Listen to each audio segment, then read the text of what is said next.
It is my great honor and pleasure to introduce John Kerry, the 68th U.S. Secretary of State and the former Special Presidential Envoy for Climate.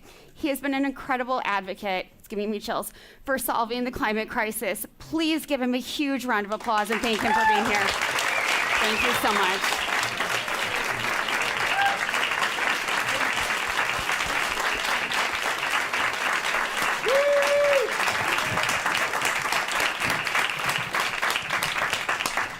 After that, I should definitively not open my mouth.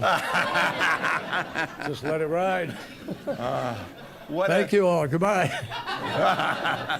What a pleasure. I regret, let me say as I say hello, I regret I am really pushed for time, unfortunately, because I need to go. Some of you may know the name Martin Indyk. He passed away the other day. And so I need to go to his memorial service. So forgive me when I... Well, we will dive in then. Dive in, John. All right. Thank you. You've been such an outspoken advocate for climate action for decades. So let's start by just hearing a little bit about your personal journey. How did you get to this point? Took a left on Beaker and came... Yeah. No, I was very blessed. My mother was a huge environmentalist. And your chair of the board, Grant Winthrop, I don't know if he's here anywhere. No, he's not. But Grant is my cousin, first cousin, and I spent a lot of time on their farm up in Massachusetts as a kid. And then my family, we lived on a farm for a period of time in Millis, Massachusetts, and I used to sit in the tractor seat and listen to the guy who was driving it swear like a bandit. Learned all those good words. But bottom line is, I just, Rachel Carson had a profound impact on me in 1962 and on a lot of us. And then when I came back from Vietnam, I first became involved in Earth Day as an organizer in New England. And we brought 20 million people out of their homes to say we don't want to live in the middle of smog in New York and Los Angeles and places. You couldn't see across the city in those days. So we then built that into a political movement. We targeted the 12 worst votes in the United States Congress in 1970. We called them the Dirty Dozen. We had a huge campaign against them. And we defeated 7 of the 12, and immediately Richard Nixon realized, this is a voting issue. This is what you have to make it. And so we passed the Clean Air Act, Safe Drinking Water, Marine Mammal Protection, Coastal Zone Management, Endangered Species, and we created the Environmental Protection Agency of America. So, what a legacy. And that's my story, and I'm sticking with it. Anyway, but that's how I got here. Yeah. And in the Senate, I was privileged to lead the efforts in the Senate to try to get, in 2009, when Obama came in. Waxman-Markey. We tried to get Waxman-Markey through the Senate with Lindsey Graham, Joe Lieberman. We had a massive attack on Lindsey Graham by a coal company that did not want to progress, and it just forced him away from the effort. So well, thank you for your efforts on that. It was before my time at AFT, but AFT led the charge on the ag side of Waxman-Markey, and everything was before our time. Yeah. But climate change is obviously, arguably, the greatest challenge facing our world. And the topic's obviously complex, multifaceted. Today, we're really talking about agriculture as a potential solution. Right. Many of us in the room live and breathe that angle. Your approach to climate change has been all over the map in every area. So it's important for those of us who are focused on the ag side to hear some insights from somebody who's looked at it in a bigger picture. How do you see agriculture fitting into this puzzle? It's an essential ingredient. It's one of the sectors. I mean, oceans, agriculture, land management. Farming practices. We've learned a lot, and they're critical. The Biden administration has taken that very, very seriously, folks. I mean, we, without prompting, when we were in Glasgow for the first COP that I took on as, no, it wasn't the first. I was the lead negotiator in Paris and supervisor of negotiations. I was Secretary of State then. And then when we went to Glasgow and to Sharm el Sheikh and to Dubai, agriculture was front and center in all of our thinking and work. And the Biden administration, in its investment in America agenda, put about $19.5 billion on the table for agriculture.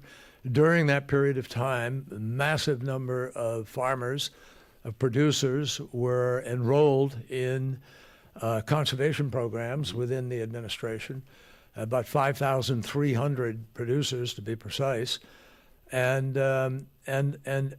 agroforestry, precision farming, regenerative farming, all of these things crossed my desk anyway. And when we went to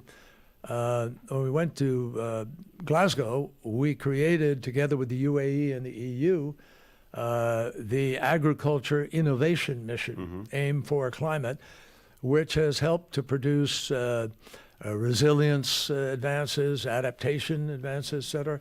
And, agriculture is obviously critical all around the world. I mean, droughts and lack of water and hotter days and extreme heat and extreme events and floods which wipe out crops. I mean, everything just flows in a sort of sequence. And I think, you all have done a terrific job over time in helping to educate people about this. And Grant's brother, my first cousin, Fred Winthrop, was our agriculture commissioner in Massachusetts for 3 successive terms.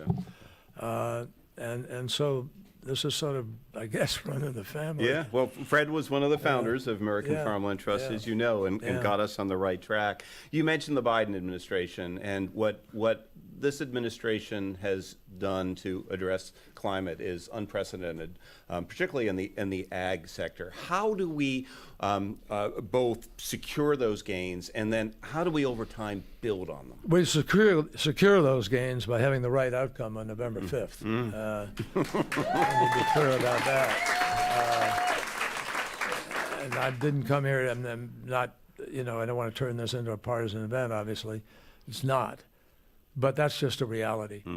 If you pull out of the Paris Agreement, as he did and has promised to do again, if you don't fund any of the initiatives, and if you insult people's intelligence by saying it's a hoax and so forth, I think we have every reason in the world to care about that outcome. And I think for farmers around the world, around the United States, they have clearly benefited from Tom Vilsack's stewardship, which is quite extraordinary.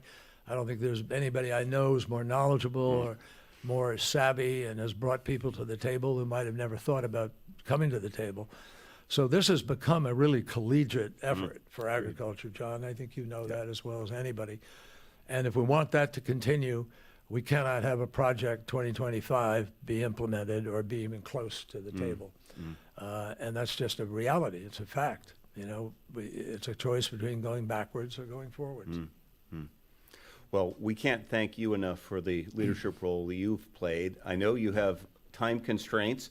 It's been such an honor to have you here, but I want to give you a chance if you have any final comments to this group, any words of wisdom? I don't know if it's a word of wisdom, but I would say to everybody, be optimistic about this, because we can be. We have the ability to win this fight.